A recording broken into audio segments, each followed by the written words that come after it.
Alléluia. Amen.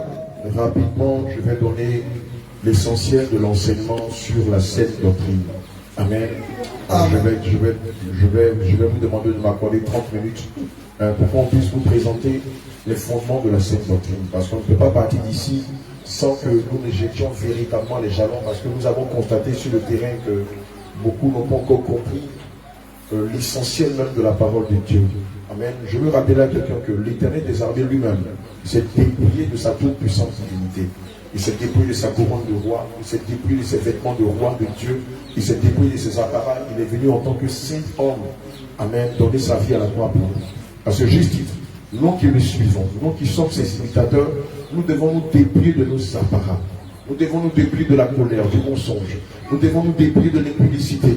Nous devons nous déplier nous devons nous déplier de l'idolâtrie. Nous devons nous déplier du mensonge.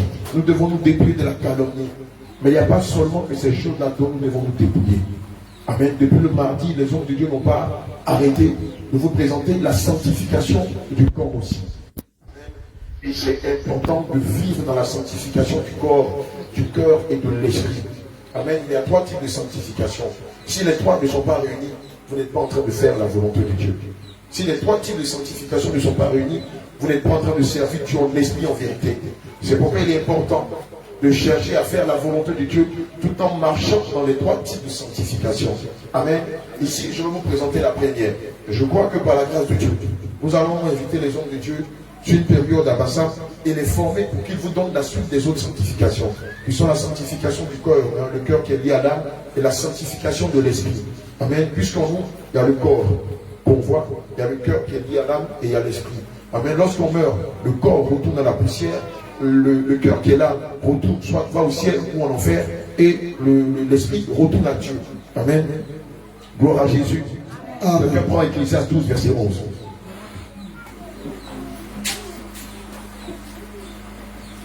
Ecclésiaste chapitre 12, verset 11. Amen. Outre que l'Ecclésiaste fut un sage, il a encore enseigné la science au peuple. Verset 11. Ecclésiaste 12, verset 11. C'est là que je suis. Ah, d'accord. Il a encore enseigné la science au peuple. Et il a examiné, sondé et mis en ordre un grand nombre de sentences. Je continue. L'Ecclésiaste s'est efforcé. Les paroles des sages sont comme des aiguillons. C'est au verset 13 ici. D'accord.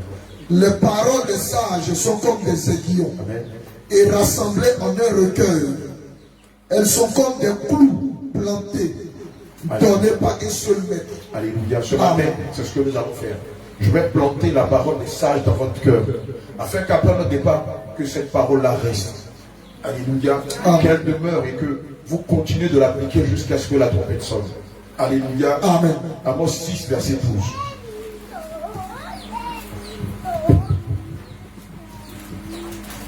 Amos chapitre 6, verset 12.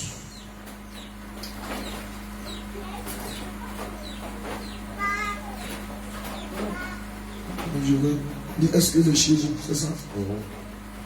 Est-ce que les chevaux courent sur un rocher?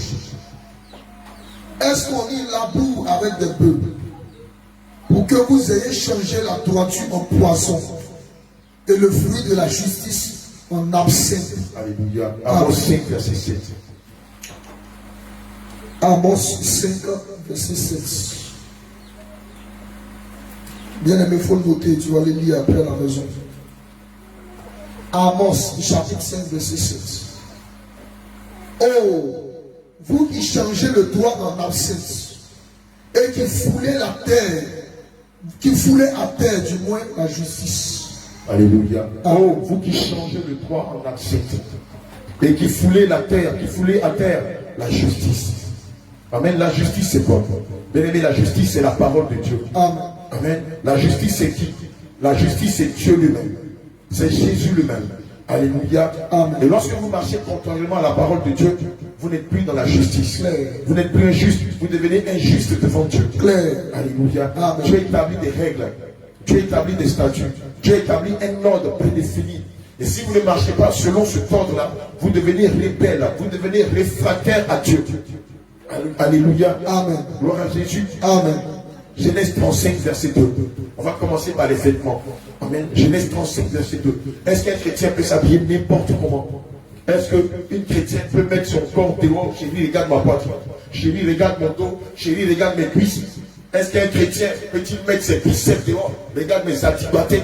Regarde mes pectoraux. Regarde mes tablettes de chocolat. Est-ce qu'un chrétien peut mettre ses mollets dehors comme Didier Drogba? Mettre ses cuisses dehors? Alléluia. Genèse 35, verset 2. Genèse chapitre 35, verset 2.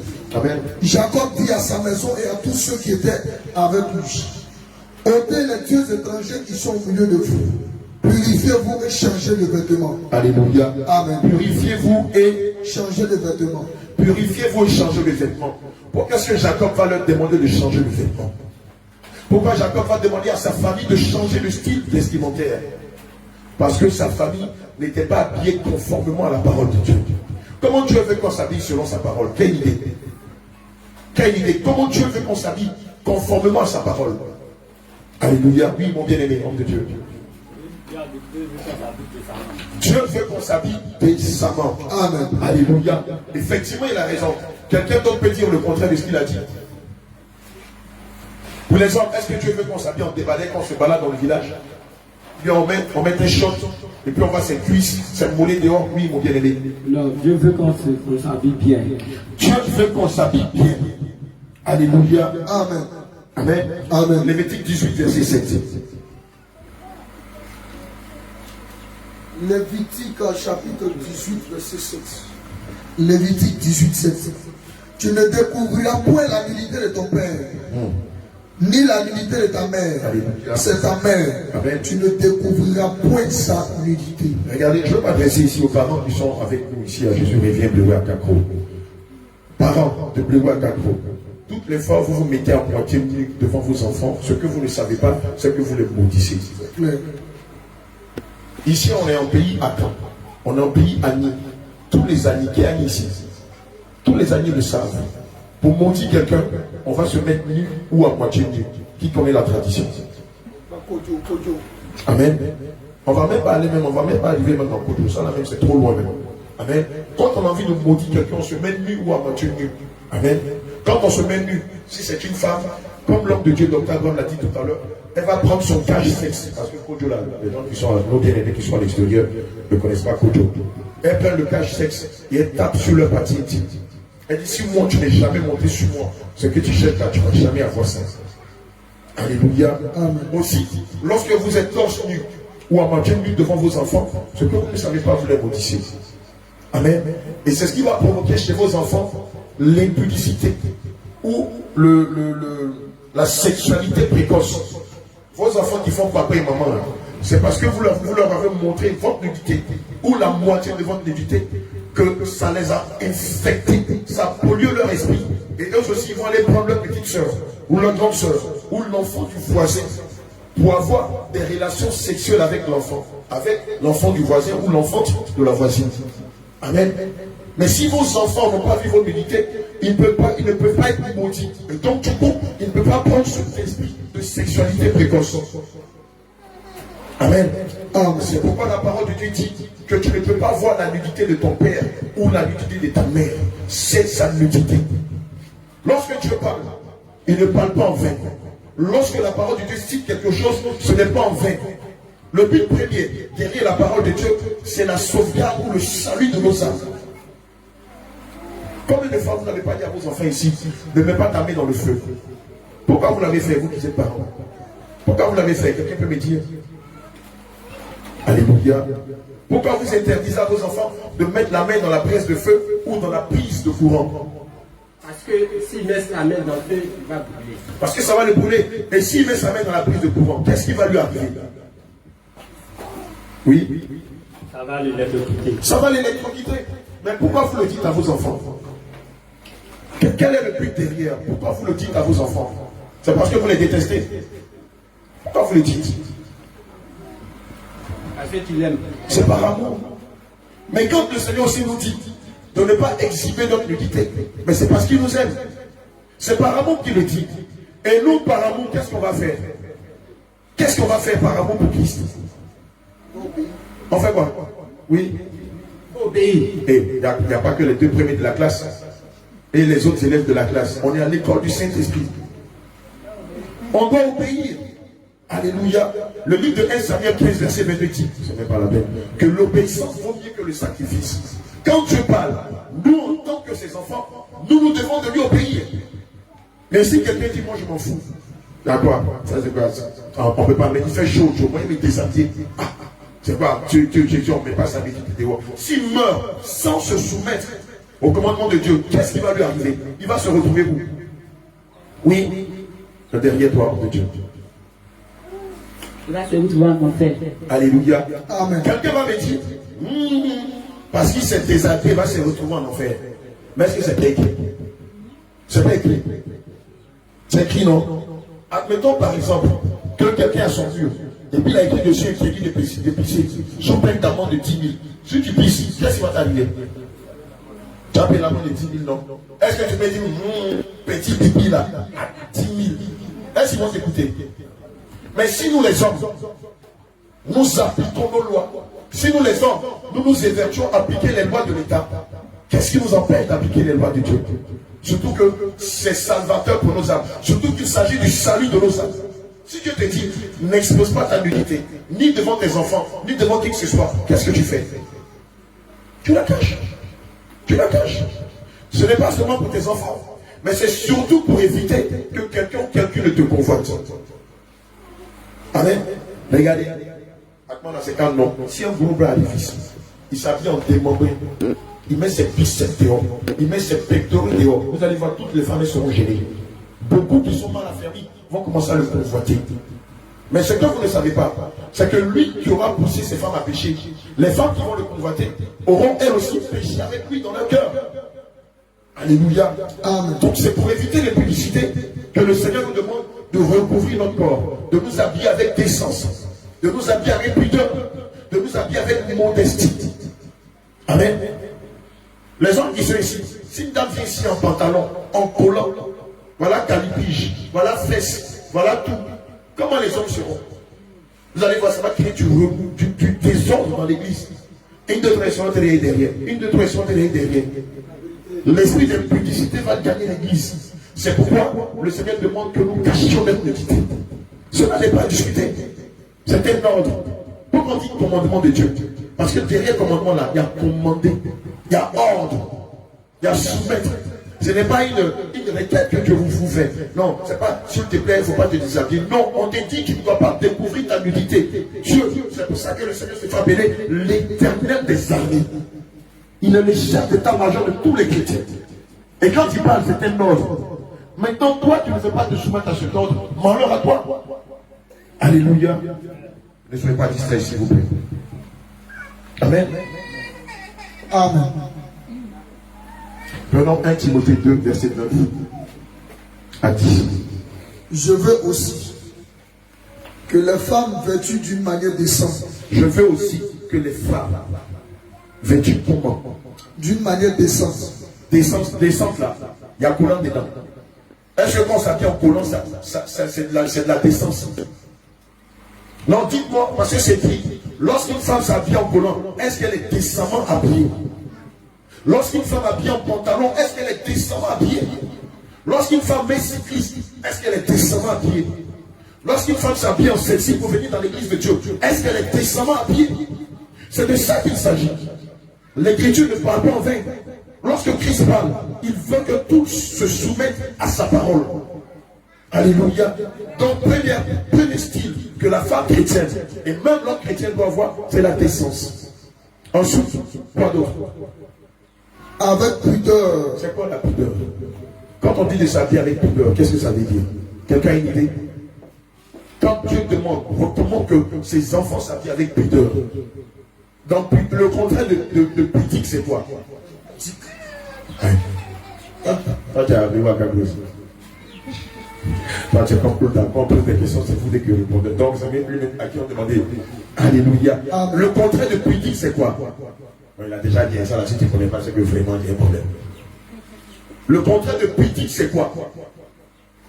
Mais c'est ce que l'homme de Dieu a dit. C'est impudique. Ah, il a dit là encore pour répéter là ses problèmes. Trichez un peu. C'est vrai que c'est péché. Mais là, copiez sur lui. Le contraire de pudique, c'est impudique.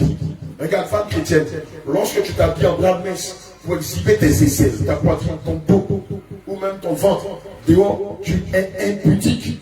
Le pasteur, le plus grand pasteur de Préouaka n'a qu'à parler. Devant Dieu, tu es impudique. Ma soeur Tsunami, mais tout là, je ne sais plus comment il s'appelle. Nakati, non, tu sais, c'est rentré ici, c'est sorti ici. Devant l'Esprit de Dieu, tu es impudique. À cause de toi le soir, plusieurs hommes vont aller frapper au cou. À cause de toi le soir, plusieurs personnes vont tomber dans la masturbation. D'autres auront des rapports avec la femme en pensant à toi de la façon dont tu es habillé. Mais tu pousses les hommes à pécher. Tu pousses plusieurs à pécher. Même des femmes même vont te convoiter. Celles qui ont l'esprit de l'espionnage. C'est pour éviter tout ça. C'est pour éviter ce désordre spirituel que le Seigneur demande à l'homme et à la femme de s'habiller avec pudeur, avec décence. On va venir chercher un verset qui dit non. C'était en Corinthe. Donc ça c'est dans l'Ancien Testament. Mais ici on parle même de morale. Déjà même on parle de la morale. Pour ceux qui ont fait éducation civique là, on ne nous enseignait pas ça à l'époque. Dans éducation civique, avant même de rentrer dans les choses spirituelles. Demande à n'importe quelle femme, lorsqu'elle porte un pantalon, quelle sensation est là? Qui peut nous dire? Quelle femme ici peut nous dire quand elle porte un pantalon, comment elle se sent? Quelqu'un peut témoigner de cela, s'il vous plaît? Oui, ma fille, que Dieu te bénisse. Caméraman.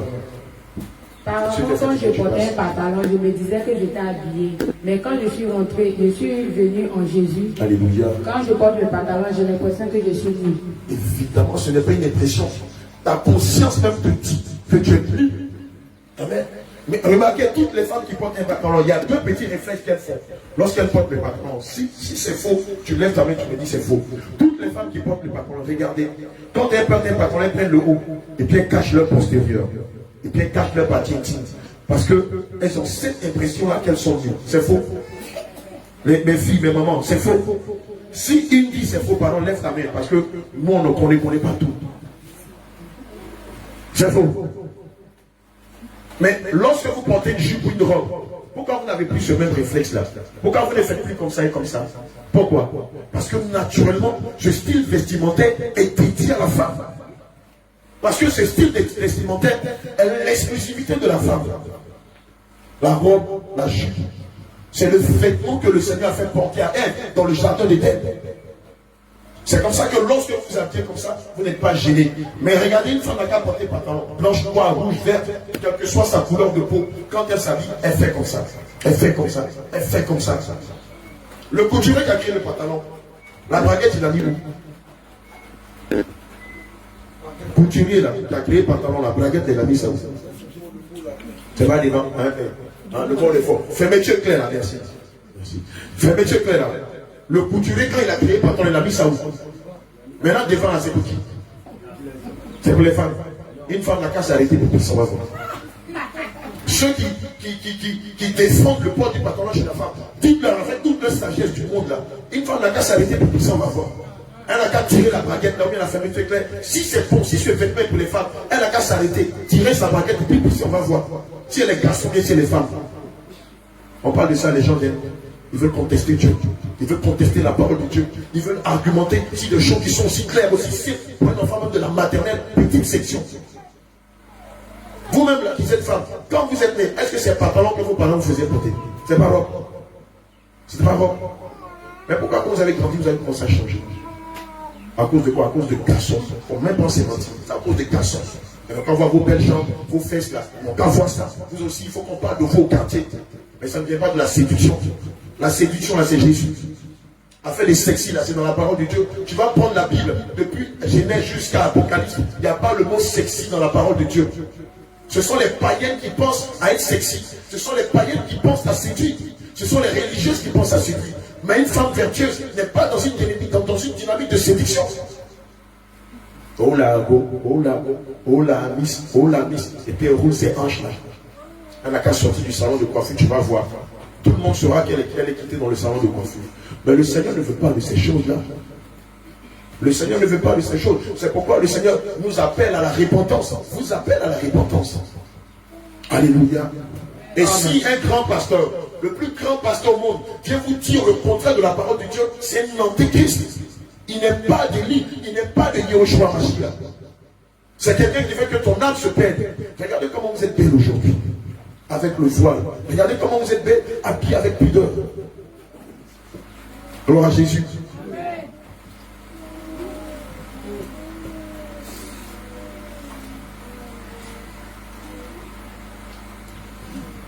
Galates 1:6. On va lire le verset 8. Mais, quand nous-mêmes, quand un ange du ciel annoncerait un autre évangile que celui que nous vous avons prêché, qu'il soit anathème. Alléluia. Amen. Qu'il soit maudit. Nous, on va partir ce soir. Mais si quelqu'un vient vous dire, non, tu sais, pantalon là, tu peux porter, mais avant de porter la foi, évoquer d'abord le sang de Jésus. La parole de Dieu dit qu'il soit maudit. Si quelqu'un vient te dire, non, les sexy là, tu peux porter. Mais si tu ne portes pas sexy, comment tu auras ton mari? La Bible dit qu'il soit maudit. Si quelqu'un vient te dire, toi, chrétien, tu peux porter des débaniens, des démembrés, des champs, il n'a qu'un maudiment. Il n'est pas de Dieu. Parce qu'il vient prendre le contre-pied de la parole de Dieu.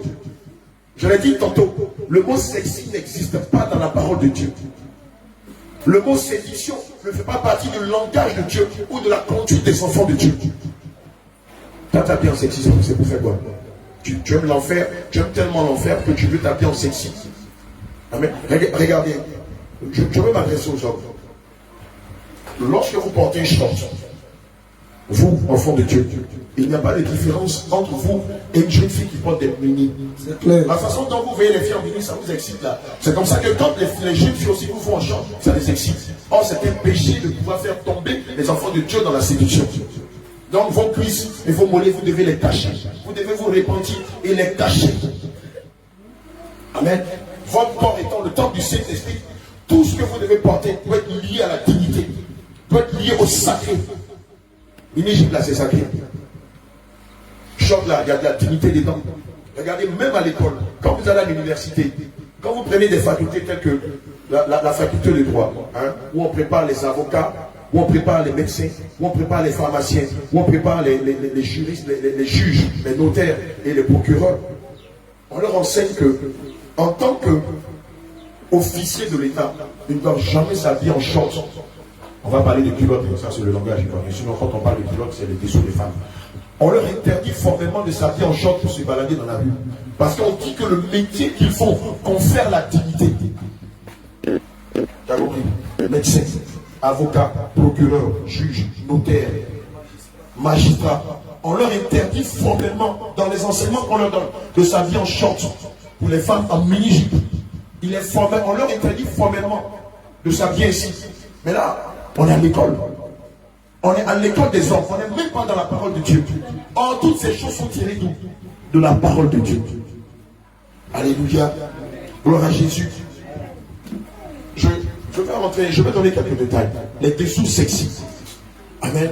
On voit beaucoup de femmes qui vont au marché, qui achètent des collants avec fesses dedans. C'est ça, non? Amen. Pour celles qui n'ont pas assez de postérieur. Dans le but de donner l'illusion qu'elles ont un postérieur prépondérant. C'est un péché. C'est du mensonge. Si le Seigneur t'a donné fesses tel niveau, c'est ce qu'il t'a donné. Prends ça comme ça. Ne sois pas complexé en allant dans les marchés acheter des collants avec des chiffons dedans pour donner l'impression que tu as un postérieur volumineux. C'est du mensonge. Apocalypse 21, verset 28. Pardon, Apocalypse 21, verset 8. Amen. Apocalypse, chapitre 21, verset 8. Alléluia. Mais les lâches, les incrédules, les abominables, Alléluia. les meurtriers, les impudiques, les enchanteurs, les idolâtres et tous les menteurs, leur part sera dans l'étang ardent de feu et de souffle, ce qui est la seconde mort. Et tous les menteurs. Donc, ma bien-aimée, lorsque tu vas acheter des boxeurs ou des cyclistes avec des chiffons dedans pour monter tes calipiges, hein, calipiges, c'est ce qu'on appelle poche de cheval. amen, au pistolet, dans le langage ivoirien, ou pour augmenter les mensurations de tes fesses. Devant Dieu, tu es une menteuse. Parce que à la base, c'est pas ce que Dieu t'a donné. Amen. Si tu dois t'acheter des dessous, il faut que ce soit des dessous qui soient conformes à tes mensurations. Et en tant que chrétienne, le type de dessous que vous devez porter, il faut que ce soit ce qu'on appelle des bâches. Des dessous larges qui vous prennent pied le corps. Pas des strings. Les strings, ça ne vient pas de Dieu. Les strings, ça veut dire étrangler. Amen. Lorsque vous portez ce type de vêtements, l'esprit qui vous habite, c'est encore le même esprit. Un esprit de séduction et par ricochet, un esprit de débauche. Alléluia. Les jeunes filles, lorsqu'elles achètent un string, c'est pas pour le montrer à un seul gars. Non, elle fait qu'un gars. Elle va montrer seulement à 3 ou 4 gars pour dire qu'elle a les vrais strings. Mais c'est un péché. Parce que là, tu tombes dans la prostitution. Oh, il n'y a pas de femme vertueuse qui s'aligne, qui se ligue à la prostitution. C'est un péché. Amen. Vous devez porter des vêtements, des dessous raisonnables. Pareil pour les soutiens. Vous n'allez pas porter des soutiens rembourrés, c'est-à-dire les soutiens où il y a beaucoup de chiffons qui donnent l'impression que tu as une poitrine généreuse. Non, vous portez des soutiens simples. Les mamans sont là, je pense que après vous aurez un tête à tête avec elles avant qu'on ne parte. Amen. Et c'est derrière les soutiens où il y a des chiffons qu'il y a le cancer de sein, les douleurs dans les seins. Plusieurs fois, plusieurs d'entre vous ont été victimes de cela. À force de porter des soutiens où il y a des chiffons, ça a provoqué des douleurs ici, voire même le cancer de sein. Regardez, si quelqu'un parmi vous a ce type de soutien, lorsque vous allez rentrer à la maison, touchez, vous allez sentir qu'il y a comme des sachets plastiques à l'intérieur.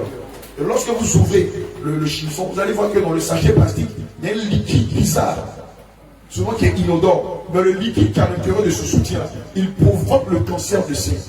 Vous pensez que les blancs, bon, en griffe. Vous pensez que les gens ont créé ces soutiens en vain? Non. C'est pour détruire les seins. Ça ne date pas d'aujourd'hui. Depuis la nuit des temps, Satan a toujours voulu détruire les enfants de Dieu. Et ça continue par les soutiens rembourrés dans lesquels il y a des petits sachets qui sont cancérigènes pour vous, femmes chrétiennes. Et si c'est ton cas, tu dois te repentir de cela. Ça, on va venir discuter ça encore. Je dis non, soutien, oui, il y a beaucoup de chiffres qu'on peut porter. Mais même ça, tu peux perdre le salut à cause de ça. Alléluia. Amen. Deutéronome 22, verset 5.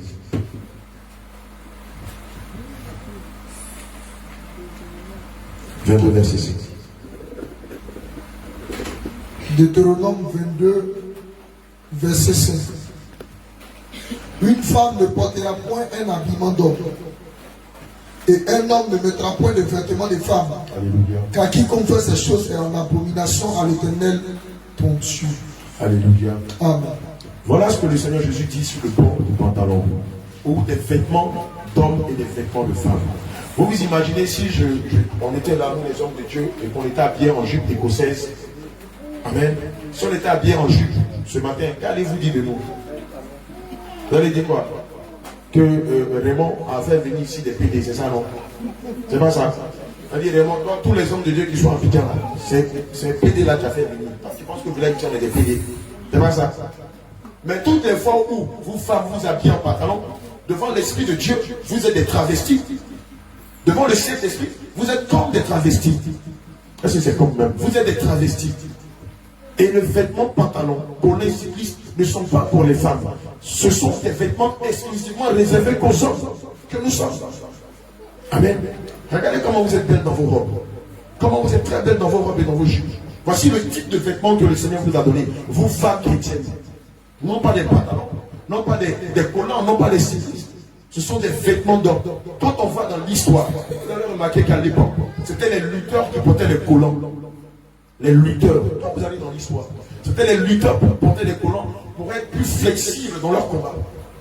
Alléluia. Après aussi, il y a eu les cyclistes, ceux qui font le vélo. Ceux qui ont commencé à porter ce que vous appelez communément cyclistes, que vous mettez sous vos robes. En principe, en tant que chrétien, vous ne pouvez pas porter des cyclistes. Ce sont des vêtements d'homme.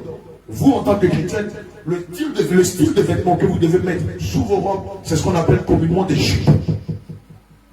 J'aime bien lorsque le docteur dit, fait sortir l'image de coureur de jupon. Amen. On n'a jamais dit coureur de cycliste. Un coureur de jupon, c'est un homme à femme. Et pourquoi on donne l'image du jupon? Parce qu'évidemment, sous la robe des femmes, il y a des jupons.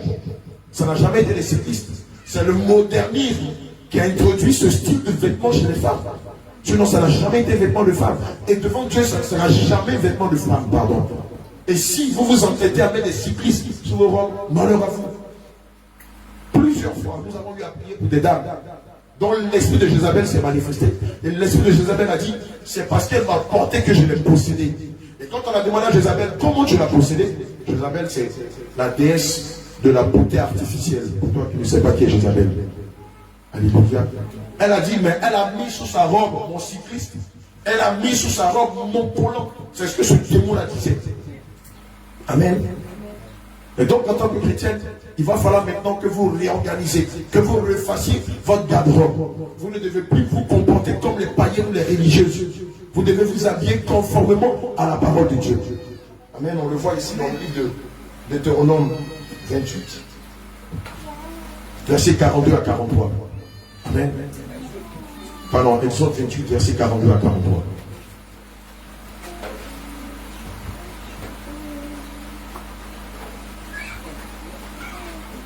Fais-leur des caleçons de lin.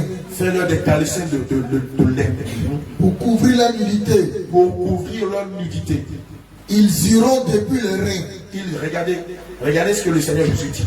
Toi qui dis c'est des détails, Dieu est dans les détails. Il va même jusqu'à décrire le type de caleçon que les Lévites, les sacrificateurs devraient porter pour les servir. C'est dans la parole de Dieu, ce n'est pas dans le livre de Bouddha. Allons-y. Ils iront depuis les reins. Ils iront depuis les reins, c'est-à-dire à ce niveau-là. Jusqu'aux cuisses. Jusqu'aux cuisses. Pour nous qui sommes les hommes, vulgairement, on appelle ça des boxeurs. C'est pas ça. On appelle ça des boxeurs. Ce que vous appelez des cyclistes ou des collants. Amen. Ça quitte ici et ça arrive avant le genou. Amen. Et vous allez voir, continue, que ce style de vêtement de dessous là est dédié à un type de personne. Aaron et ses fils. C'est dédié à Aaron et à ses fils. C'est dédié aux hommes, non pas aux femmes. Alléluia. Amen. C'est écrit noir sur blanc dans la parole de Dieu. Comme tu ne peux pas demander à ton fils de mettre sa main dans la braise de feu, Dieu te dit ici que les caleçons, les boxeurs là, sont un vêtement dédié aux hommes. Donc quand tu vas rentrer chez toi aujourd'hui, non seulement tu vas te repentir de cela, mais tu prends un ciseau, tes collants ou tes cyclistes ou tout. Et puis, le jour du marché à Yamé là, tu vas maintenant chercher des jupons. Non, maman là, elle connaît ça. Alléluia. Gloire à Jésus. Amen.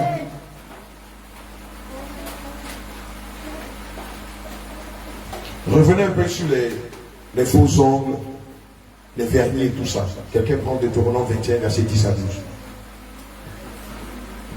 Les faux ongles, les vernis. Est-ce qu'une chrétienne peut porter des faux ongles? Est-ce qu'elle peut mettre des vernis?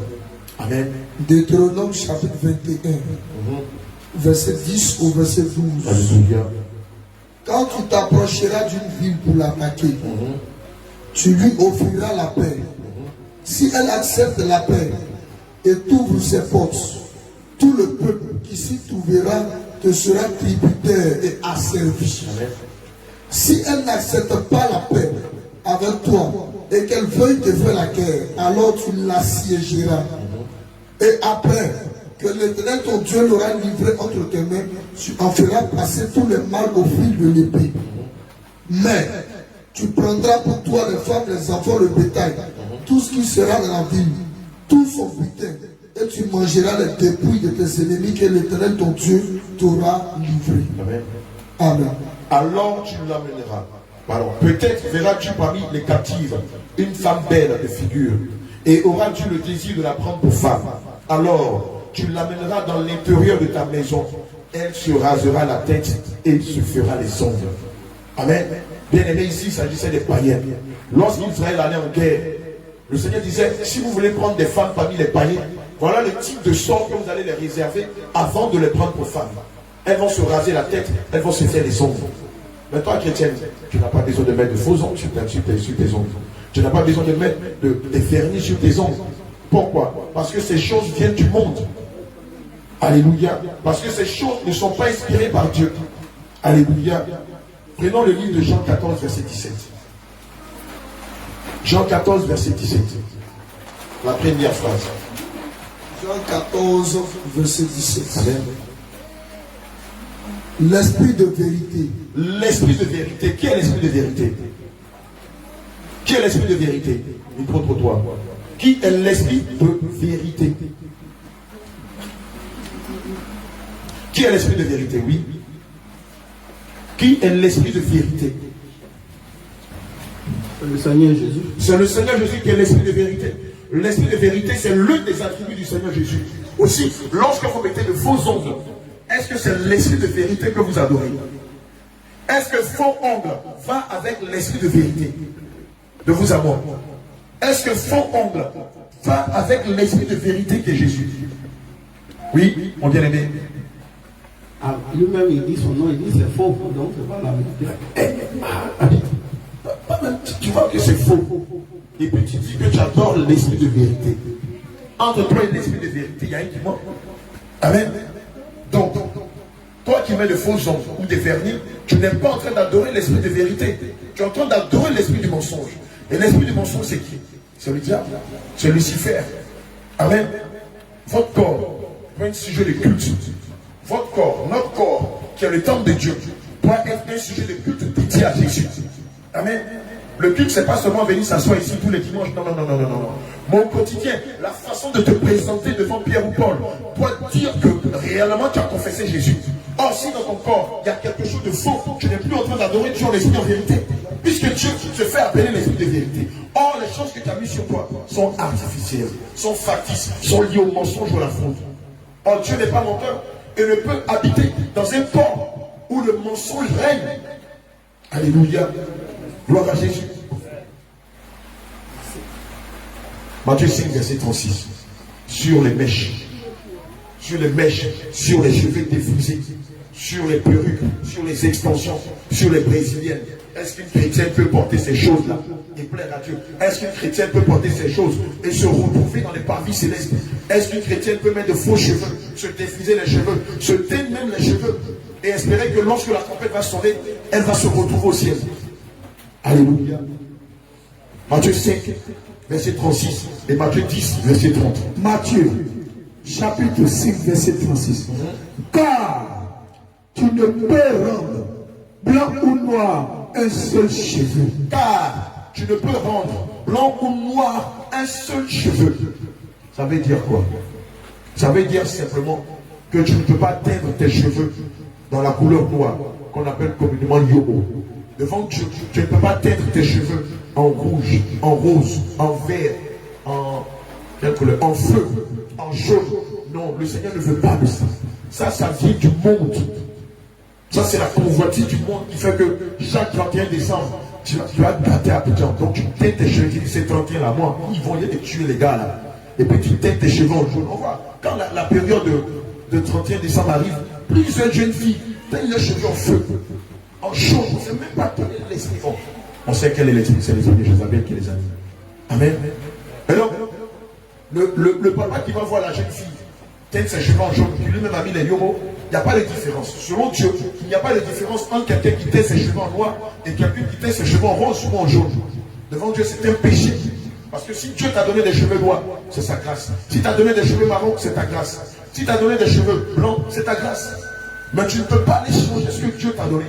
En le faisant, tu contestes Dieu. Tu es en train de dire à Dieu que tu as plus de sagesse, plus d'intelligence que lui. Donc lui, il n'a qu'à laisser ses cheveux blancs là. Toi, tu vas mettre chaud dedans. Toi, tu vas mettre vert dedans. C'est un péché. Alléluia. Vous devez garder vos cheveux tels que Dieu vous les a donnés à la base. Amen. Matthieu 10, verset 30. Matthieu, chapitre 10, verset 30. Amen. Et même les cheveux de votre tête, je reprends.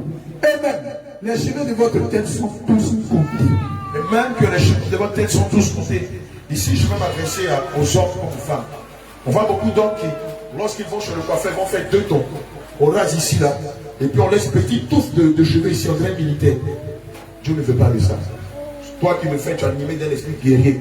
C'est une coiffure qu'on va voir communément chez les gros bras. Il rase tout ici, là. Et puis il laisse une petite touffe. On le voit aussi chez les militaires. Avant d'aller en guerre, pour commettre des meurtres, ils vont se faire une petite touffe de cheveux ici. Amen. Qui a déjà vu ça? On l'a vu à l'époque, dans les années 90, avec Barracuda.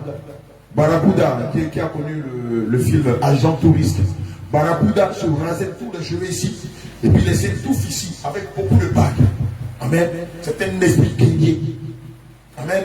On voit aussi beaucoup de mamans qui, lorsqu'elles vont chez le coiffeur, vont coiffer l'enfant et puis vont laisser une petite queue de cheval. On ne sait pas si ton fils est un cheval, si c'est une jument, c'est un péché. Tu dois coiffer ton fils à niveau. Hein? Et puis on voit l'arrêt de Mike Tyson, on voit une virgule.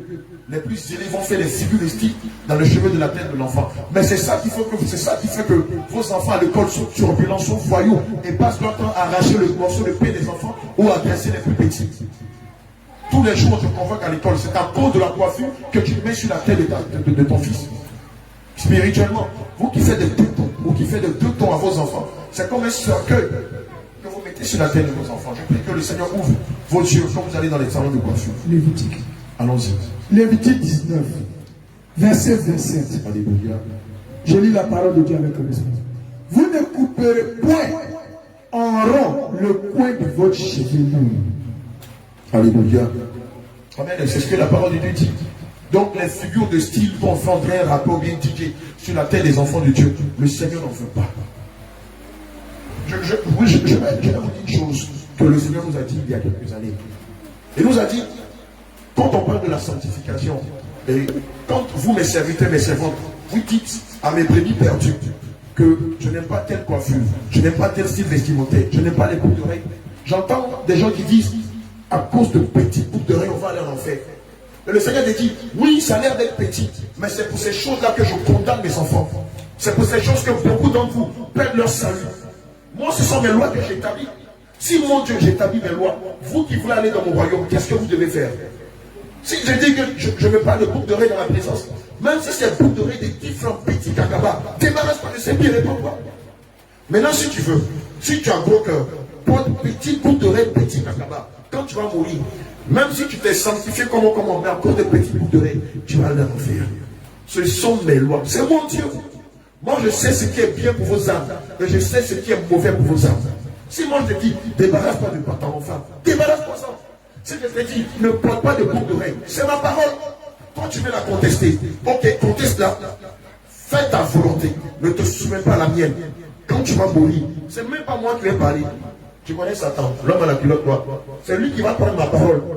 Et puis va te présenter ça pour dire, ah, toi tu es à l'église, mais tu n'as jamais vu que dans la parole de Dieu là.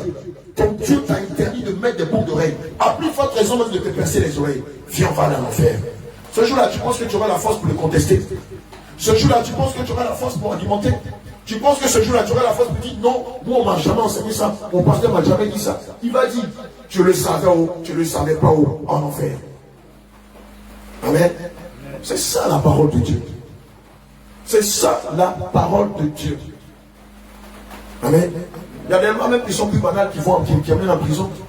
Il y a une loi encore qui interdit le vol. Dis-moi, si tu voles 5 francs, tu vas aller où? Bah non, il faut pas aller, il faut vendre. Si tu voles 5 francs cacaba, petit 5 francs. 5 francs là même, c'est trop même. 1 centime. 1 centime là, c'est moins que 5 francs. 1 franc. 1 franc. Dans 1 franc là, il y a 1, 2, 3, 4, 5. Sont 1. Si tu voles ça, tu vas aller où? Quand tu vas dire au procureur, un vieux comme ça, tu me mets en prison à cause de 1 franc. Il va te dire quoi? Tu n'as pas respecté quoi? Mais pourquoi quand Dieu dit, nous donne ses commandements, ses lois morales, nous donne ses préceptes, ses règles, on veut contester, on veut discuter sur sa parole. Or, s'il le dit, c'est parce qu'il nous aime. Et s'il nous dit cela, c'est parce qu'il veut empêcher que nous allions en enfer. Tu vas faire quoi? Tu vas désolé. Non, ça là, c'est enfant, hein. Bon. Mais si c'est enfant, pourquoi on n'a pas déchiré que c'est toujours dans la Bible? Pourquoi Dieu a veillé, pourquoi il a veillé là-dessus? C'est parce qu'il sait que c'est bon pour le salut de vos âmes.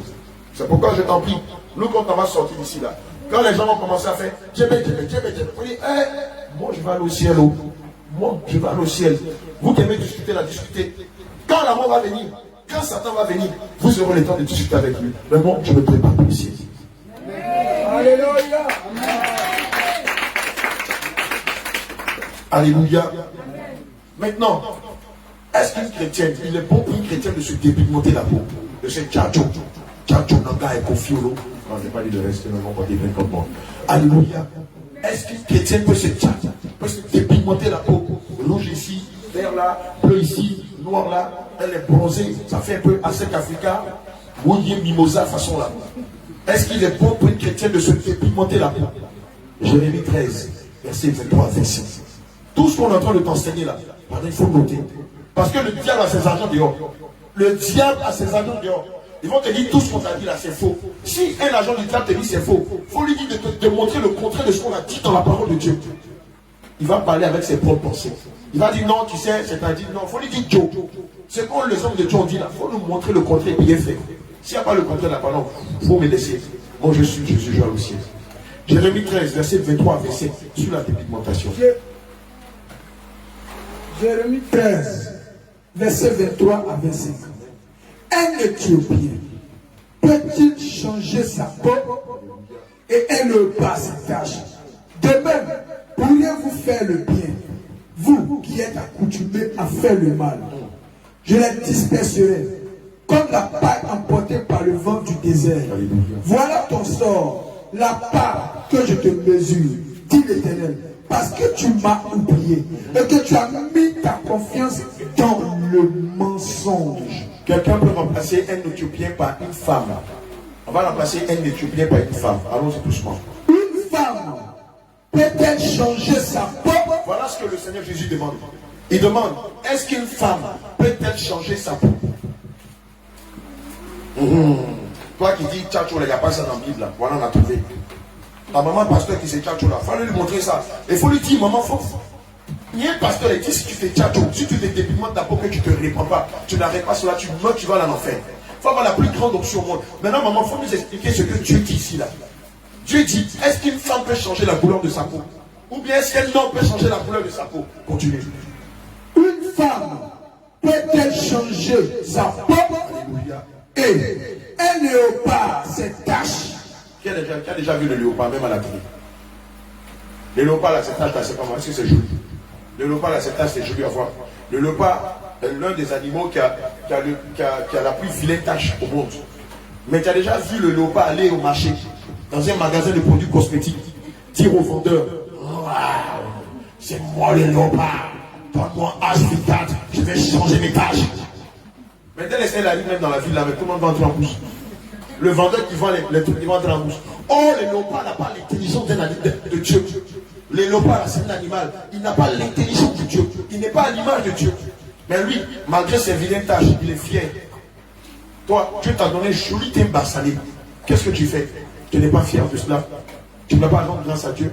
Tu vas au magasin de produits cosmétiques là, demander au vendeur de te donner Sunshine, H24, Metaco, savon de Marseille. H20 jours, merci. 3 jours propres. Fahrenheit. 2 jours propres. Caro White. 24 heures chrono. Hein? Pure skin. Pure sky. Pure sky. Infini clair. Regardez le blasphème de ces noms-là. Le Seigneur Jésus a dit aux pharisiens, ce temple-là, je le détruirai et en 3 jours, je le rebâtirai. Le diable te dit quoi? Toi, il va te détruire en 24 heures, il va te rebâtir. Il te dit quoi? Il te dit en 72 heures, il va te rebâtir. Il va te détruire en 72 heures, il va te rebâtir. Mais regarde comment le diable te rebat. Regarde comment le diable t'établit. Il détruit tout ce que tu as fait. Toute la beauté que Dieu t'a donnée initialement, le diable est détruit par les produits cosmétiques.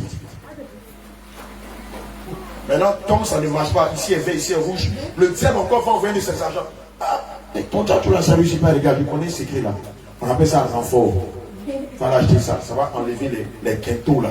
Tu vas avoir tous les quintaux là, s'enlever, puis tu vas acheter ça. Et puis tu mets ça, c'est 4 davantage. Tu ne vois pas que le diable est en train de détruire ton temple, ton corps qui est le temple du Saint-Esprit.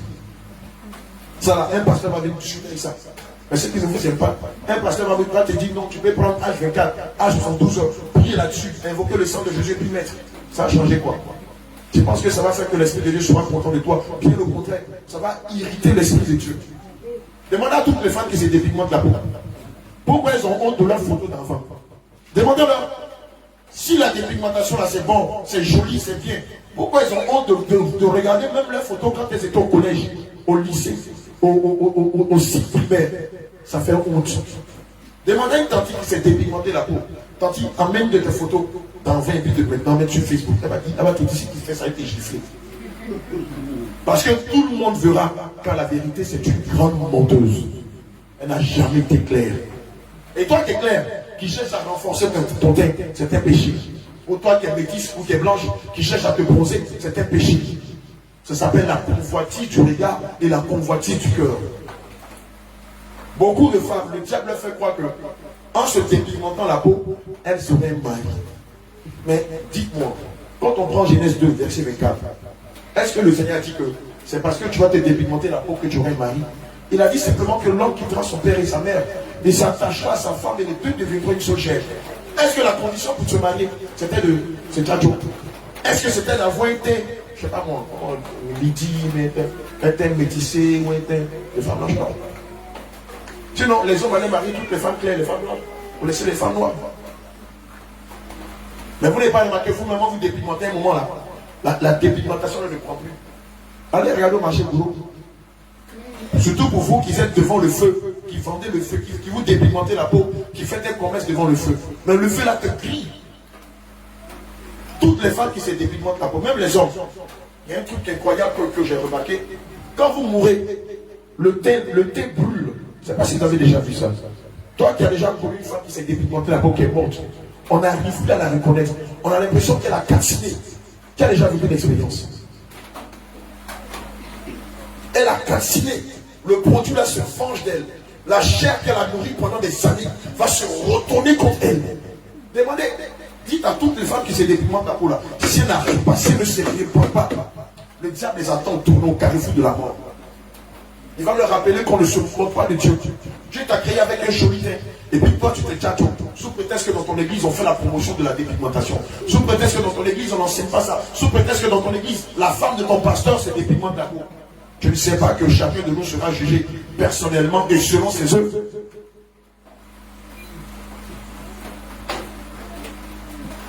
Au verset 25. Voilà qu'on sort la part que je te mesure, dit l'Éternel, parce que tu m'as oublié et que tu as mis ta confiance dans le mensonge. Lorsque tu changes la couleur de ta peau, devant Dieu, tu deviens menteur ou une menteuse. Or, c'est un péché que de changer sa peau. Gloire à Jésus. L'homme de Dieu va nous présenter quelques images des conséquences physiques qui se cachent derrière la dépigmentation de la peau. Amen. Évidemment, vous allez remarquer que beaucoup n'ont plus la texture initiale que Dieu leur avait donnée. Évidemment, la dépigmentation de la peau va créer des choses sur la peau, principalement le cancer de peau. Amen. Le cancer de sang, les vergetures, les mauvaises odeurs. Voilà quelques exemples d'inconvénients qu'il y a à se dépigmenter la peau. Ici, on ne parlera même pas des plus volets spirituels.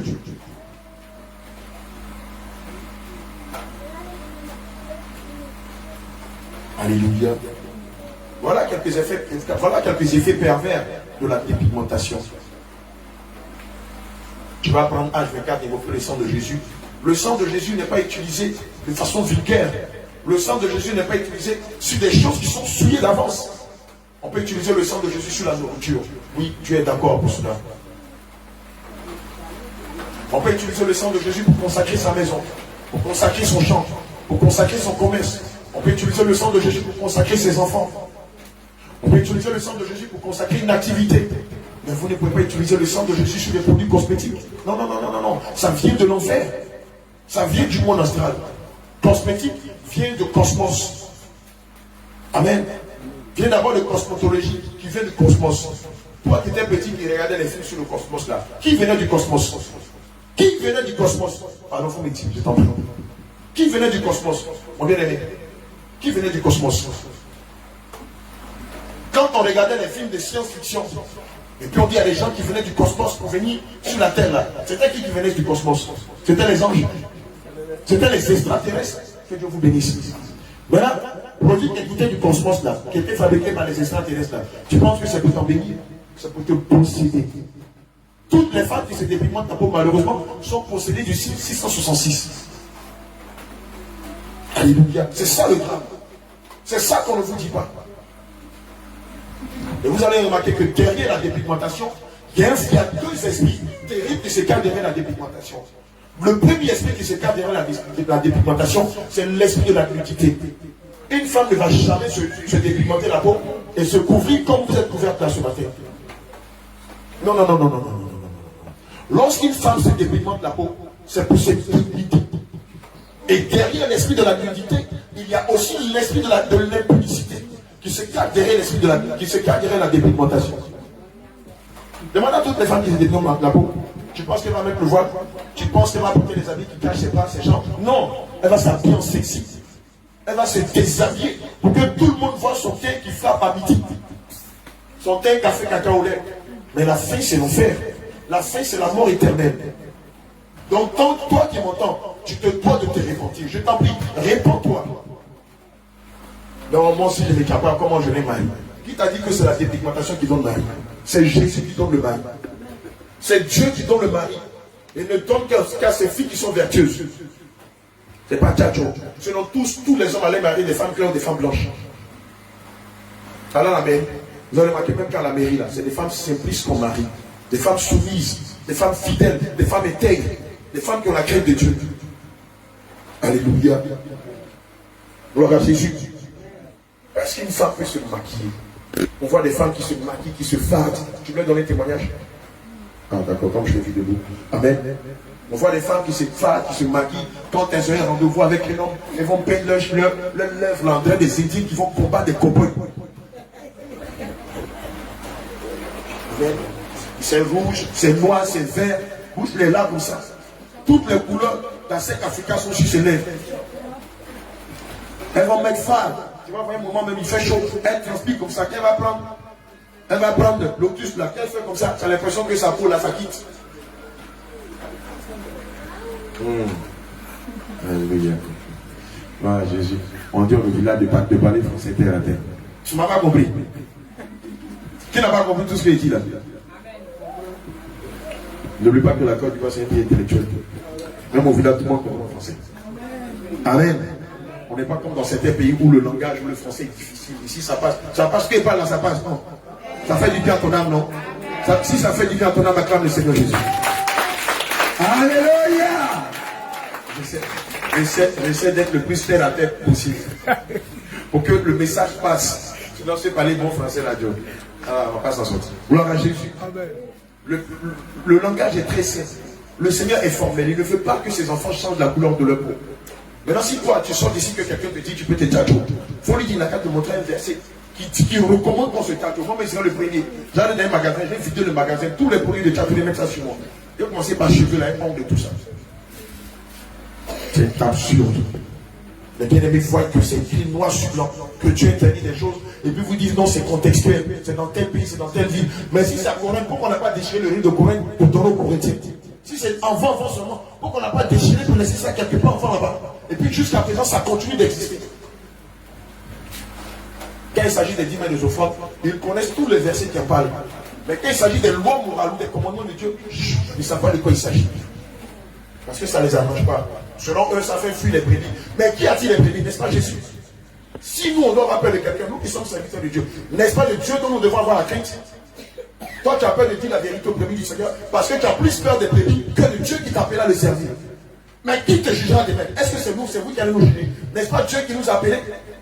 Non, si je prêche la vérité aux enfants de Dieu, ils vont fuir. En même temps, quand c'est devenu du commerce, l'œuvre de Dieu est devenue une affaire, un business. Tu cherches ça comme ta société. Le Seigneur te recommande de préparer ses brebis en leur enseignant la vérité. Toi, tu les demandes. Dans ton argent, tu seras béni. Tu as mèche, tu donnes ton argent, tu seras. Jésus ne va jamais te bénir. Tu as une femme, tu portes pantalon. Il faut donner tout ton argent à l'église. Le Seigneur ne va jamais te bénir. Il faut mettre boucle d'oreille même. Et puis il faut donner toutes les dîmes, les plus grandes dîmes d'Akadon. Jésus ne va jamais te bénir. Parce que tu n'es pas en train de faire sa volonté. C'est de ça qu'il s'agit. Repentance. 2 Rois 9, verset 30. Voici la première femme dans la Bible qui a mis maquillage. Vous allez la voir, vous allez voir comment elle a terminé. 2 Rois 9, verset 30 à 37. 2 Rois, chapitre 9, verset 30 à 36. Juste après ça, maman Péniel va donner son témoignage. Toi qui es là, tu vas entendre. Quand on parle de la parole de Dieu, les gens pensent qu'on parle. Il y a des témoins qui ont vécu ce que nous sommes en train de dire. Juste après, nous allons lui donner le micro. Elle va vous partager son témoignage. Jéhu entra dans Israël. Jézabel. Jézabel, je vous ai dit tout à l'heure que Jézabel est la déesse de la beauté artificielle. Or, Dieu ne veut pas que ses filles et ses fils soient dans l'artifice, soient dans ce qui est faux. Dieu veut que vous soyez tel qu'il vous a créé. Allons-y. Jézabel, l'ayah mis du phare à ses yeux. Jézabel a vu que le prophète Jéhu est venu. Elle a mis du phare à ses yeux dans le but de le séduire.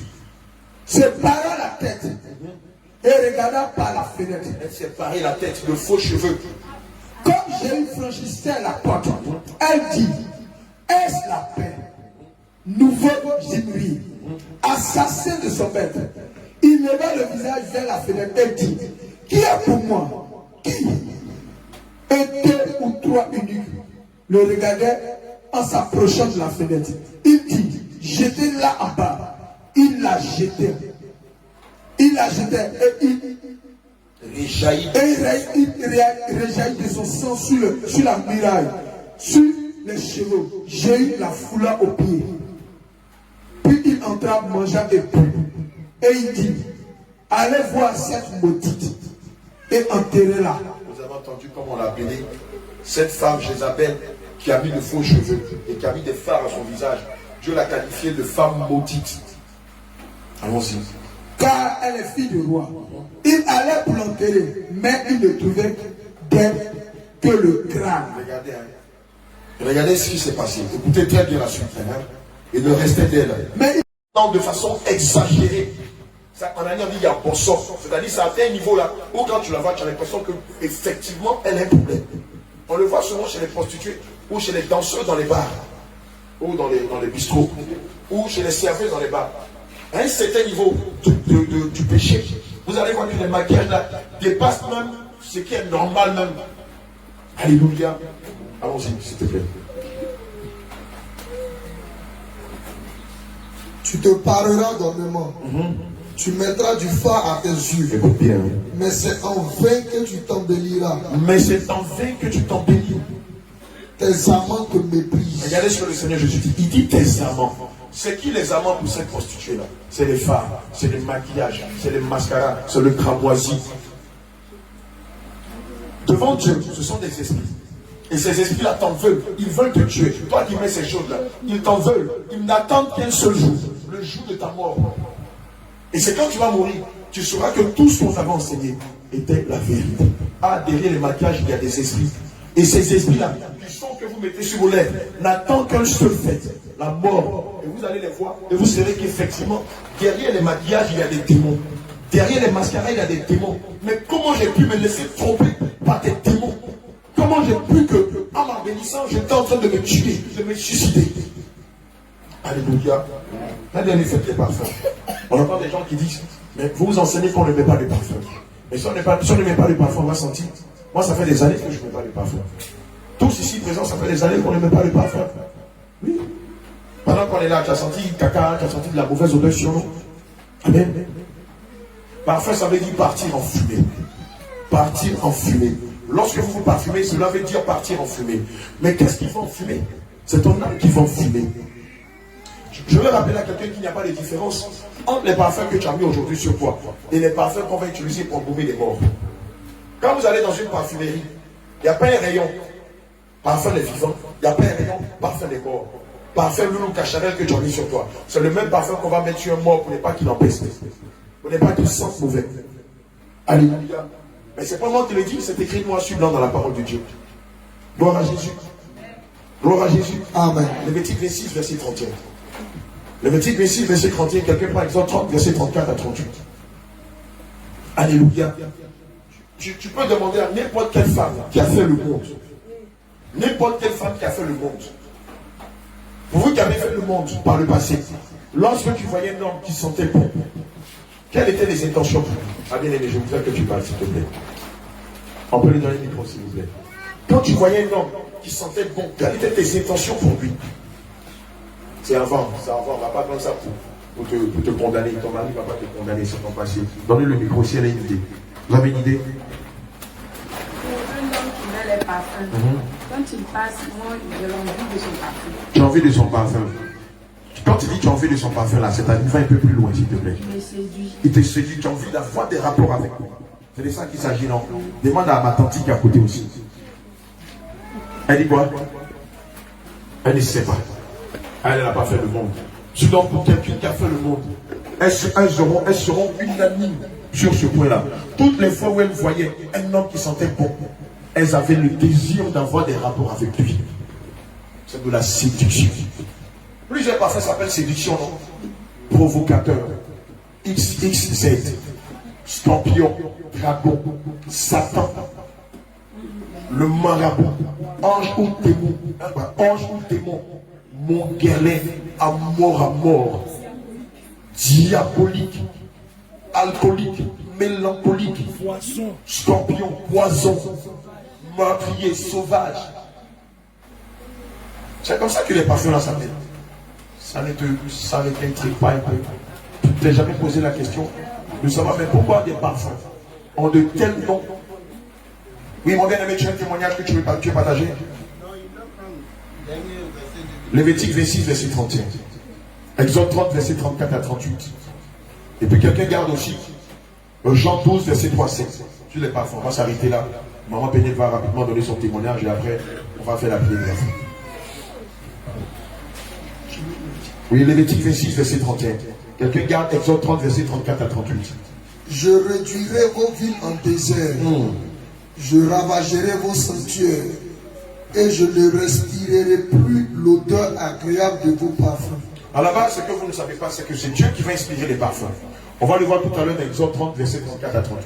C'est Dieu lui-même qui va inspirer aux Lévites, aux sacrificateurs, les parfums. Et les parfums vont être utilisés pour rendre un culte à Dieu.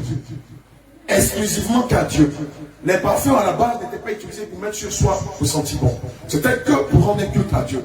D'ailleurs, on le voit chez les marabouts et chez les féticheurs. Lorsque vous allez aller chez un marabout, chez un féticheur, vous allez voir que déjà dans les sanctuaires, il y a une odeur nauséabonde de parfum. Quand on le voit, quand on va dans certaines communautés religieuses, ils utilisent beaucoup de parfums pour attirer les esprits. Amen. Lorsque vous allez chez un marabout, que vous dites par exemple que vous êtes amoureux de quelqu'un qui vous résiste, vous dira simplement faites venir un parfum. Lui va travailler le parfum et vous n'aurez qu'à offrir le parfum à celle qui vous attire. Automatiquement, quand elle va mettre le premier sur elle, c'est fini. Elle ne va jurer que par vous. Qui connaît cette science-là? Qui connaît cette science? Amen. Aussi, on peut le faire dans le sens contraire. Un homme te résiste. Tu veux de lui. Tu prends un parfum. Tu vas donner un féticheur au marabout. Il va te demander deux choses. Son nom et puis le parfum.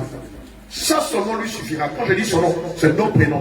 Les deux choses lui suffiront pour travailler le parfum. Tu vas donner à l'homme. Tant que le parfum n'est pas fini, l'homme va devenir comme un chien devant toi. Et ces parfums ne sont pas différents de ce que vous avez utilisé aujourd'hui. Gloire à Jésus. Mais si le monde occupe le sait et qu'on l'enseigne aujourd'hui, qu'est-ce qui te change? Je me rappelle à l'époque, il y a un jeune homme qui était venu dans notre entreprise.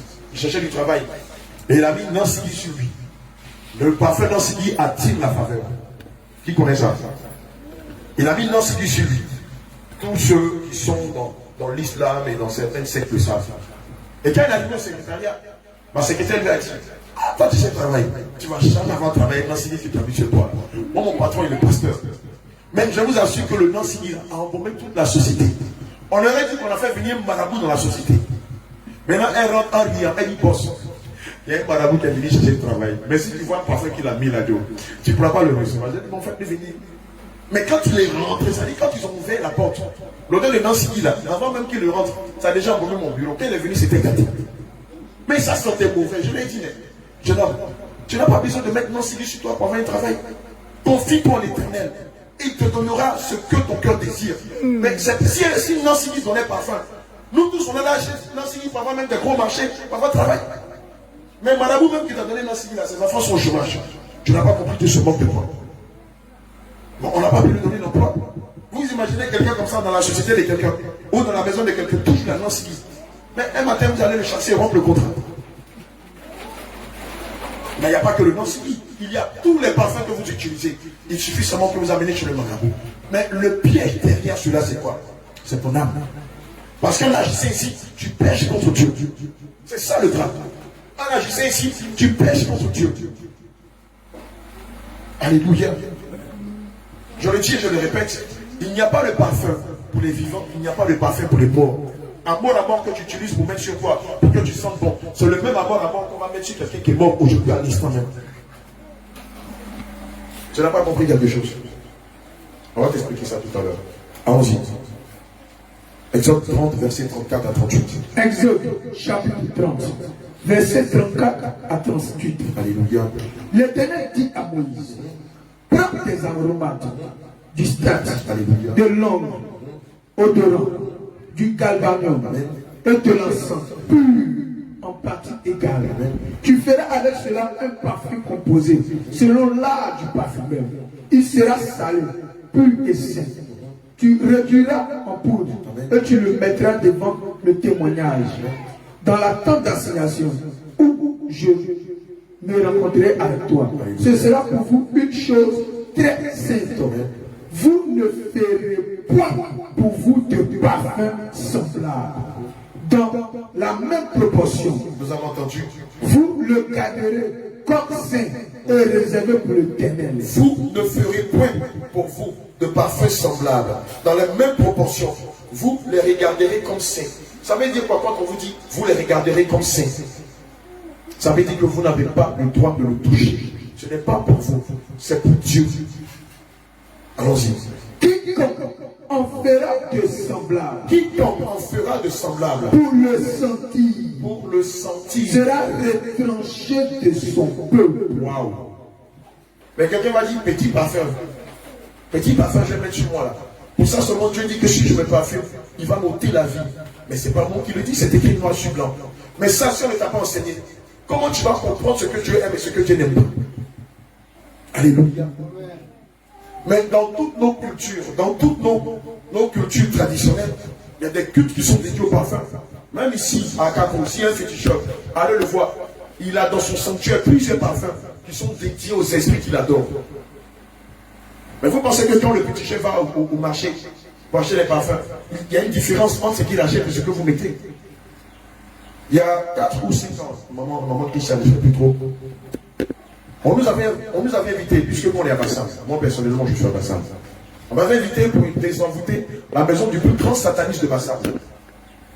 Sa maison, après sa mort, sa maison était habitée par des démons. Tous ses enfants avaient fui. Mais sa femme qui avait mal au pied était restée avec une fille qui venait lui faire manger, puis après elle est disparue.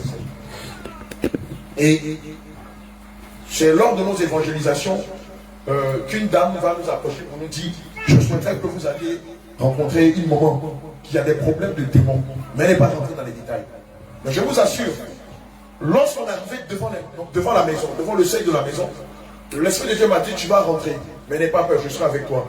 Mais moi je ne vais pas rentrer parce que la maison est souillée. Et je dis à l'Esprit de Dieu: mais d'habitude quand on va quelque part, tu es avec moi. Pourquoi cette fois-ci tu me dis que tu ne veux pas rentrer, que la maison est souillée? Le Seigneur va me dire: lorsque tu vas rentrer dans la maison, tu ne sais pas pourquoi. Et lorsqu'on a mis les pieds dans la maison, il y avait déjà les photos du faux Jésus qu'on retrouve dans le système catholique. Il y avait des idoles de Marie et consorts et tout ça. Mais je me suis dit: mais Seigneur, si c'est tout ça seulement, bon. Et j'ai gardé le silence. Et quand la dame est venue, elle va nous expliquer que son mari était sataniste. Déjà même, à l'entrée, quand les gens m'ont vu rentrer, puisque je suis assez connu à Bassam, ils m'ont dit: homme de Dieu, ici là, c'est la maison des démons de chair. Il était heureux dans tout Bassam, tu le connais. Même après sa mort, là, ses esprits continuent de terroriser le quartier. Et c'est pourquoi beaucoup de personnes ont déménagé dans le quartier, à cause des esprits avec lesquels ils travaillaient. Et donc, elle nous explique que dans la maison, elle entend des voix, des objets bougent. Souvent même, il y a des ombres qui viennent passer devant elle. Elle entend des gens qui ricanent et tout ça. Et ça fait que tous ceux qui habitaient dans sa maison fuient, tous ses enfants. Mais elle, comme elle a mal au pied, elle ne sait pas où elle va aller. Donc elle est restée. Et on a amené une fille qui lui fait à manger. Dès qu'elle finit de préparer nettement, elle prépare, elle amène et puis elle est disparue. Donc elle nous dit: bon, venez, je vais vous amener dans son sanctuaire. Et il avait l'antichambre où personne n'entrait, sauf lui. Et donc il pouvait rentrer dans la chambre, il disparaissait 1 mois, 2 mois, 3 mois. Et puis il y apparaissait. La femme savait que son mari était sataniste. Et donc on rentre dans la chambre. Je me rappelle, ce jour on était avec Thérèse. Quand la dame a ouvert la porte, on a une de nos bien-aimés là, elle s'appelle Thérèse. Elle a fui. Elle a fui la maison, elle ne peut pas rester. Mais dès qu'on a ouvert la maison, il y avait des toits d'araignée partout. Il y avait de la saleté et tout ça. Il y avait des insectes qui étaient morts et tout ça. Mais ce qui va nous choquer, c'est qu'il y avait une table qu'on appelle autel. Et sur l'autel, il y avait 5 statues de Marie. Il y avait des parfums. Il y avait des liqueurs fortes. Il y avait de la bière. Il y avait des pâtes. Il y avait des poudres. Et il y avait 3 chapelets. Il y avait le chapelet des musulmans, le chapelet des catholiques et le chapelet des bouddhistes. Parce qu'il faisait ces 3 sciences-là. Et quand on a demandé à sa femme, ton mari était catholique, elle a dit jamais. Or, il avait des statues de Marie, des crucifix sur son autel. On lui a demandé, il était musulman. Elle dit jamais, il n'est jamais allé même dans une communauté. Lui là, la chambre que vous voyez là, où on est rentré dans l'antichambre là, c'est là qu'il fait ses trucs. Et puis après, il peut revenir dans 2 mois, dans 1 mois, dans 2 semaines. Mais quand il revient là, ses yeux sont rouges. Et puis il est clair comme ça. Alléluia. Et elle de nous dire, mon mari associait toutes ces cultes là, parce qu'à la base, ce ne sont pas des dieux. Amen. Et c'est comme ça que, souvent quand il fait ses rituels, il me disait que le jour où tu vois que je tape, que je ne viens pas, comprends que je suis allé dans l'autre monde. Je suis mort, je ne peux plus revenir sur la terre. Et donc, à partir de ce moment-là, prends mes biens et puis partage-les aux enfants et tout ça. Et c'est comme ça qu'elle va nous dire que on va constater que sur la table, il y avait plusieurs parfums de toutes sortes de noms. Et quand on a demandé à la femme, quoique le Seigneur nous avait déjà enseigné cela, il utilisait les parfums pour attirer les esprits dans son antichambre. Comme les bougies. Il y avait des bougies de toutes les couleurs. Et les chapelets et les statues de Marie et les statues du faux Jésus. Alléluia. Mais lui qui est sataniste, il sait bien à quoi servent les parfums. Il sait que les parfums, on ne les utilise pas même sur soi. Et même s'il les met sur soi, c'est pour soi disparaître d'un point B et réapparaître à un point C. Amen. Alléluia. Pour vous qui avez le bouquet Canal Horizon, je ne sais pas si quelqu'un a le bouquet Canal Horizon ici au village, vous allez remarquer que lors de la publicité des parfums, vous allez remarquer que les actrices ou les acteurs qu'on prend pour faire des pubs de parfumerie ont tendance à se mettre nus. Qui a déjà remarqué ça? Vous ne vous êtes jamais demandé, mais pourquoi on parle de publicité de parfums et puis il y a une femme qui est en 2 pièces? Ou bien il y a un gros bras qui est torse nu avec un boxeur et puis il va montrer ses muscles ou bien ses tablets de chocolat et ses pectoraux. Ça vous ne vous avez jamais posé la question, mais pourquoi à chaque fois, derrière un parfum, il y a un gros piton?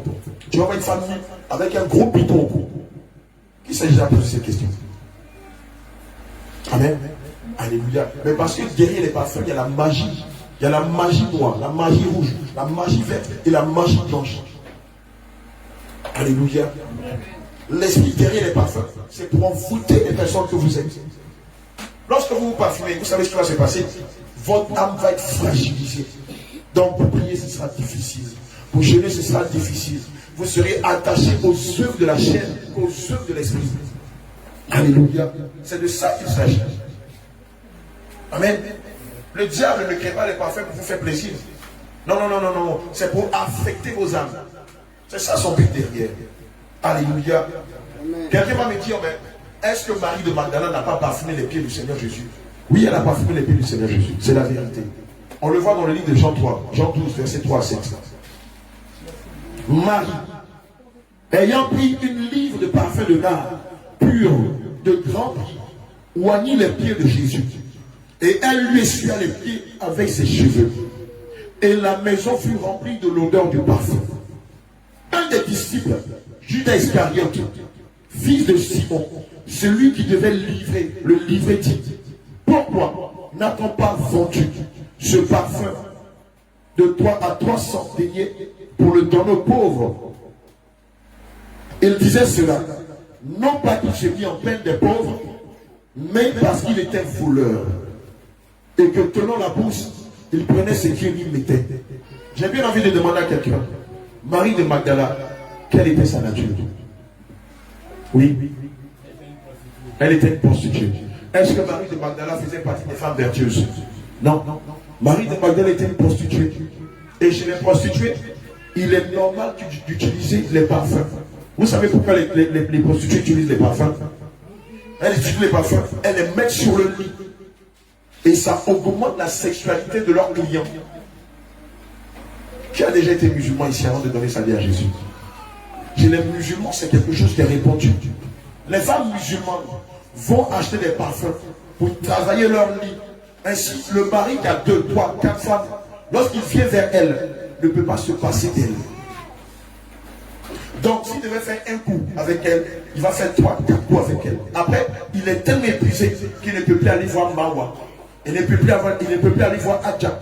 Il ne peut plus aller voir Koroto. Qui le sait? Qui le sait? Il n'y a que Julien seulement qui le sait. Mais cette science est connue dans le monde entier. Allez à Abidjan. Allez dans les marchés à Abidjan. Demandez. Bon, je n'ai pas envie de dire le nom pour ne pas que quelqu'un aille pécher. Allez à Abidjan. Ils vont vous dire les noms là. Tu prends ça, tu mets ça dans ta partie intime, tu mets dans ton lit. Si tu as des co-épouses, le mari ne voudra même plus aller ailleurs. C'est des parfums. C'est des parfums pour augmenter l'appétit sexuel de l'homme. Ah, si parfois là, c'est fait pour mettre sur ton corps là. Pourquoi d'autres prennent pour mettre dans les parties intimes? Pourquoi d'autres prennent pour mettre sur le lit pour augmenter la sexualité de leur mari? Parce qu'elles savent, la science occulte, qui se cache derrière les parfums. On appelle le secret. Pardon, je t'ai dit, il n'y avait pas dit. Répands-toi. Alléluia. Je l'ai dit, je ne dis pas, il l'a dit. Il y en a plein. Même les parfums que vous utilisez communément. On a fait l'expérience avec Dr. Edi. On est allé à l'église catholique et devant les mosquées. Les parfums qui sont vendus dans les magasins, on en a acheté plein. Et les vendeurs nous ont dit, tel parfum c'est pour séduire les femmes, tel parfum c'est pour séduire les hommes, tel parfum c'est pour briser les couples, tel parfum c'est pour avoir la faveur, tel parfum c'est pour attirer l'argent, l'autre parfum c'est pour attirer la chance, l'autre parfum c'est pour chasser les démons. De toi à moi qui chasse les démons. C'est maintenant ces parfums. Vous allez voir, dans toutes les églises où des pasteurs utilisent des parfums pour chasser les démons, c'est des agents de Satan. Parce que c'est au nom de Jésus que les démons sont chassés. Quand on prend Marc 16, verset 17, il dit quoi? Il a dit, en mon nom, ils chasseront les démons. Ce n'est pas des parfums. Lorsqu'on voit Tibu Joshua au Nigeria à l'époque, le défunt Tibu Joshua, ça veut dire des parfums qu'il chassait les démons. Et les gens pensaient qu'il était utilisé par Dieu. Mais jamais il était question d'utiliser des parfums pour chasser les démons. C'est au nom de Jésus qu'on chasse les démons. Parce que eux, c'est des ministres de Satan. Donc ils savent ce qu'ils font. Il n'y a pas de différence entre un marabout et un féticheur. En fait, c'est des féticheurs déguisés en pasteurs. Alléluia. Regardez à la fin du verset 7. Mais Jésus dit, laisse-la garder ce parfum pour le jour de ma sépulture. Qu'est-ce que ça veut dire? Laisse-la garder ce parfum pour le jour de ma sépulture. D'ailleurs, pour commencer, elle ne pouvait pas garder le parfum, puisque Marie de Magdala l'avait déjà mis sur lui, l'avait déjà embaumé avec lui. Vous savez que quand le Seigneur Jésus parle, il parle avec beaucoup de paraboles. Il lui dit, laisse-la garder ce parfum pour le jour de ma sépulture. Ça veut dire quoi? Laisse-la garder ce parfum pour le jour de ma sépulture. C'est le Seigneur Jésus lui-même qui parle. Oui, les hommes de Dieu, les bien-aimés d'ici. Qu'est-ce que ça veut dire? Oui, vraiment bien-aimé. Donnez-le le micro s'il vous plaît. Laisse-la garder ce parfum pour le jour de ma sépulture.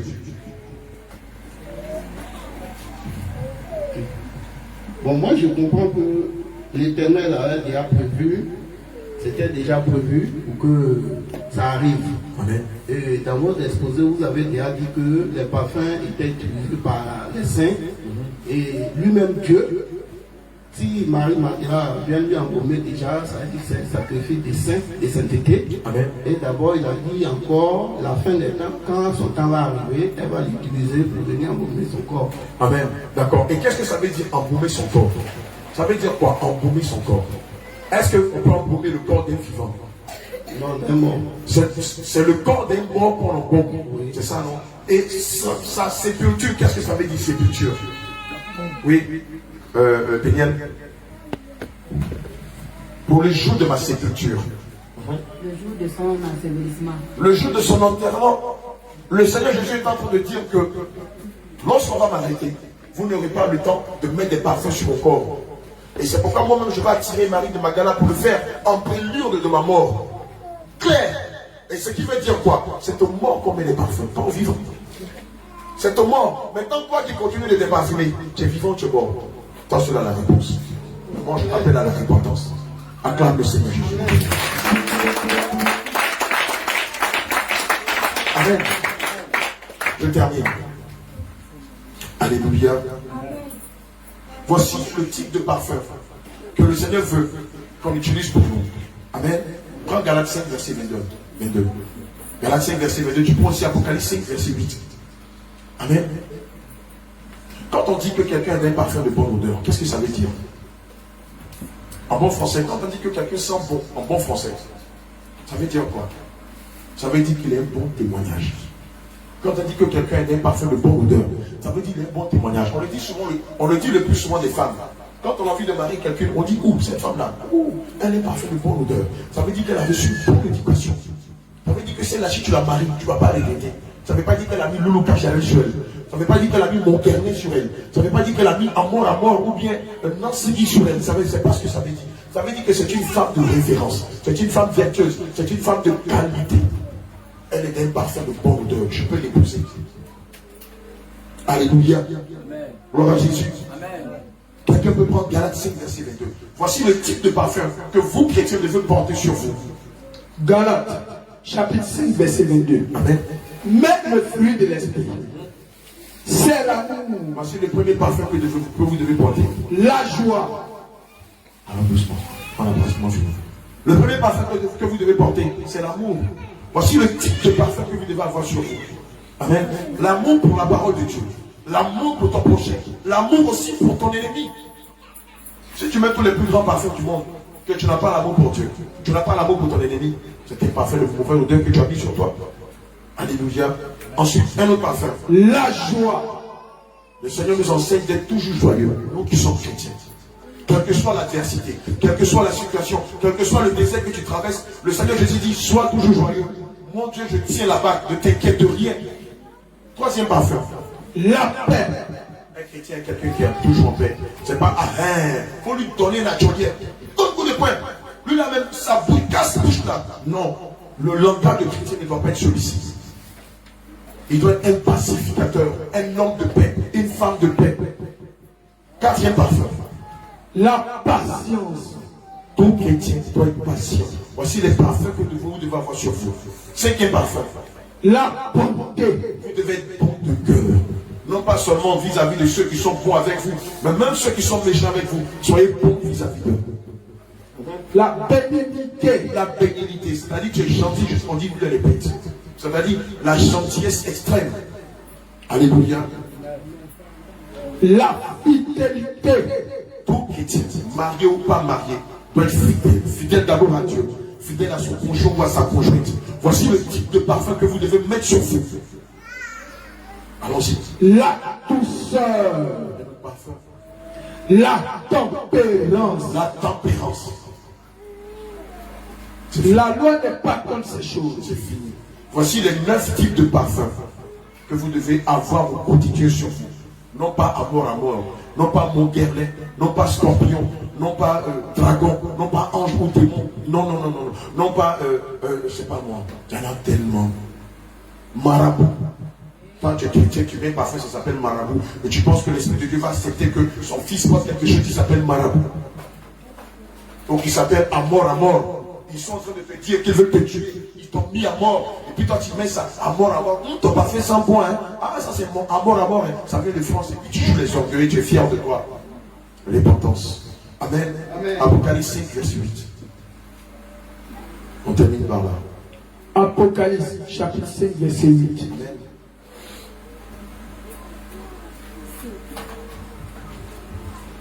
Quand il eut pris le livre, Alléluia. les 4 êtres vivants et les 24 vieillards se prosternèrent devant l'agneau, tenant chacun une harpe et des couteaux remplis de parfums, qui sont les prières des saints. Remplis de parfums, qui sont quoi? Les prières des saints. Donc toutes les prières que vous faites, quand vous marchez dans la sainte doctrine, ce sont des parfums de bonne odeur qui montent, qui traversent le premier ciel, qui traversent le deuxième ciel. Le premier ciel et le deuxième ciel, ce sont des zones où règnent des démons de haut rang et qui vont jusque dans le troisième ciel, là où règne le Seigneur Jésus. Amen. Toutes vos prières sont des parfums qui montent au ciel. Ce n'est pas les amour à mort, ce n'est pas les Gucci, ce n'est pas les Loulou Kacharel, ce n'est pas les Chanel. Alléluia. Je te prie, lorsque tu vas rentrer chez toi, c'est vrai, c'est la première fois pour certains d'entre vous d'entendre de telles prédications. Mais je vais te mettre à l'aise en te disant que cette prédication que tu as entendue là est celle qui donne le salut. Mais s'il s'avère que tu as des doutes, lorsque tu vas rentrer à la maison tout à l'heure, demande au Seigneur de te confirmer ou de t'infirmer sur ce que je vous ai enseigné vient de lui ou vient du malin. Mais je vais te dire une chose, celui qui est avec nous, qui s'est manifesté tout à l'heure au travers de ses vases, qui vous a confirmé qu'il est ici, qui a établi ses serviteurs et ses servantes, vous le confirmera. Il vous confirmera que tout ce que je vous ai enseigné donne la vie éternelle.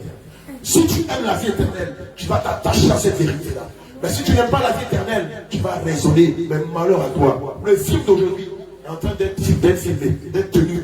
Ils vont te montrer la vidéo d'aujourd'hui.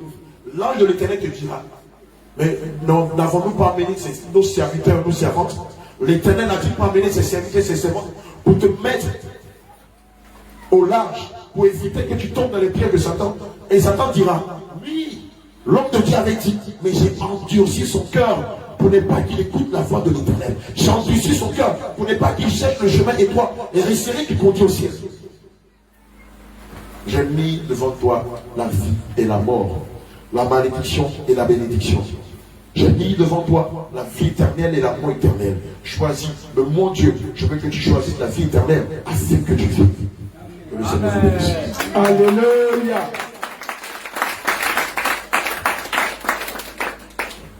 Pour terminer, on peut voir dans le livre de 2 Corinthiens 2, verset 12, verset 14 à 16 ceci. Grâce soit rendue à Dieu. 2 Corinthiens 2, verset 14 à 16. Grâce soit rendue à Dieu, qui nous a fait toujours triompher en Christ et qui répand par nous en tout lieu l'odeur de sa connaissance. Nous sommes en effet pour Dieu la bonne odeur de Christ parmi ceux qui sont sauvés et parmi ceux qui périssent. Aux uns une odeur de mort, donnant la mort, et aux autres une odeur de vie, donnant la vie. Et qui est suffisant pour ces choses. Amen. Aujourd'hui, tu as le choix de prendre une odeur de vie qui donne la vie éternelle ou une odeur de mort qui donne la mort éternelle. Mais tout est entre tes mains. Tout dépend de toi. Ce qui est bon pour ton âme, tu comptes. Mais non, nous t'avons enseigné ce qui est bon pour ton âme. La suite des événements nous dira si tu aimes la vie éternelle ou si tu aimes la mort éternelle. Que le Seigneur vous bénisse. Amen. Amen.